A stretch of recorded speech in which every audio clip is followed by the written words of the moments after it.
بسم اللہ الرحمن الرحیم۔ السلام علیکم عزیز طلبہ، میں امید کرتی ہوں کہ آپ کے امتحانات کی تیاری بخوبی چل رہی ہوگی۔ آج ہم اپنی غزل خواجہ حیدر علی آتش کی غزل کے شعر نمبر 5 کی آسان الفاظ کی تشریح جو ہے وہ تحریر کریں گے۔ تو شعر آپ کے سامنے تحریر کیا ہوا ہے۔ بیتاب ہے کمال ہمارا دل حزین، مہمان سرائے جسم کا ہوگا روانہ کیا۔ تو عزیز طلبہ، اس شعر کے مشکل الفاظ دل حزین یعنی غمگین دل، سرائے یعنی رہنے کی جگہ، ان بھی کہتے ہیں اس کو انگلش میں۔ تو چلیں اب اس کی آسان تشریح کی طرف چلتے ہیں۔ اس شعر میں شاعر زندگی کے فلسفے کو بیان کرتے ہوئے کہتا ہے کہ انسان کا دل جذبات اور روحانی کیفیت کا مرکز ہوتا ہے، اور روح انسانی یعنی کہ انسان کے جسم کے اندر ہوتی ہے۔ اس دنیا میں ایک مسافر کی طرح رہتی ہے، جو انسانی جسم میں کچھ وقت کے لیے ٹھہرتی ہے، یعنی جسم اس کے لیے ایک مہمان خانہ یعنی سرائے کی سی حیثیت رکھتا ہے، اور پھر اللہ کے حکم سے چلی جاتی ہے، یعنی اپنی حقیقی منزل کی طرف، آخرت کی طرف۔ اس موقف کو مد نظر رکھتے ہوئے، یعنی کہ اس بات کو کہ جو روح ہے وہ جسم میں صرف ایک عارضی وقت کے لیے ہے، کچھ وقت کے لیے ہے، یہ جسم اس کے لیے عارضی جگہ ہے۔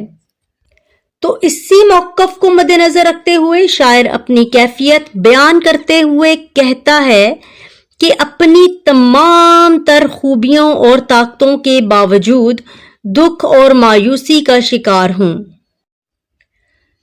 دنیاوی زندگی کے بوجھ سے اکتا گیا ہوں، کوئی خواہشات دل میں نہیں رہیں، ایسا لگتا ہے کہ اب جسم سے روح کو روانہ ہونا ہے، یعنی اس کے دل میں اب کوئی خواہش ہے ہی نہیں دنیا کی، اور وہ یہ سوچ رہا ہے کہ اب روح کو اس جسم میں رہنے کی کوئی خواہش نہیں ہے۔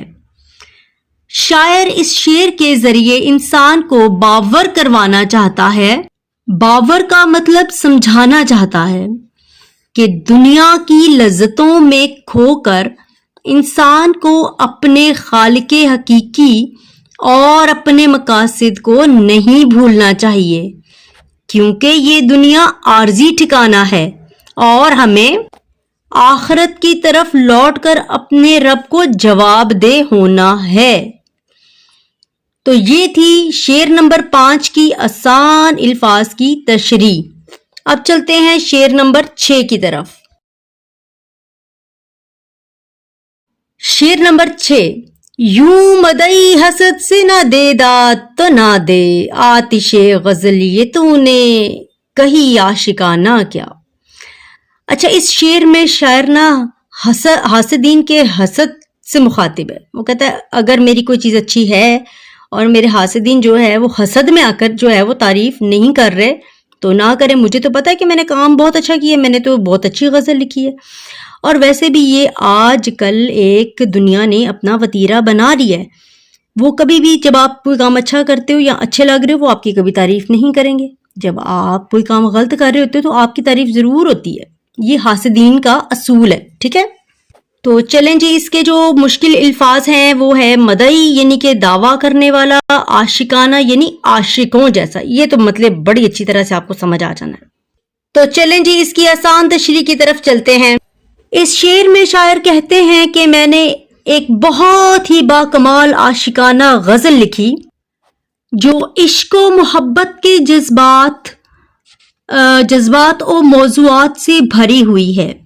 غزل تو بہت خوب ہے، لیکن میرا رقیب کا مطلب ہے دشمن، حاسد، میری اس کوشش یا کاوش سے حسد کر رہا ہے، اور اسی حسد کی وجہ سے وہ مجھے داد بھی نہیں دے رہا اور نہ ہی میری غزل کو اہمیت دے رہا ہے۔ حالانکہ اپنی کسی چیز یا شاعری کی تعریف کرنا، اس پر فخر کرنا فطری عمل ہے، لیکن چونکہ شاعر اپنے رقیب سے گلہ یا شکوہ کر رہا ہے کہ اگر وہ تعریف نہ کرے تو مجھے کوئی پرواہ نہیں، میری غزل بہت عمدہ ہے، اگر حاسدین جلتے ہیں تو جلتے رہیں۔ عزیز طلبہ، آپ کی غزل نمبر 2 جو ہے خواجہ حیدر علی آتش کے اشعار کی غزل ہم نے آج مکمل کر دی ہے۔ اس کے 6 اشعار تھے۔ اس کے ساتھ ہی ہم آج کے ویڈیو کو کرتے ہیں اینڈ انشاءاللہ ملیں گے نئی غزل کی آسان تشریح کے ساتھ۔ اپنا بہت سارا خیال رکھیں، اپنے وقت کی قدر کریں۔ اللہ تعالیٰ آپ سب کو کامیاب کرے، آمین۔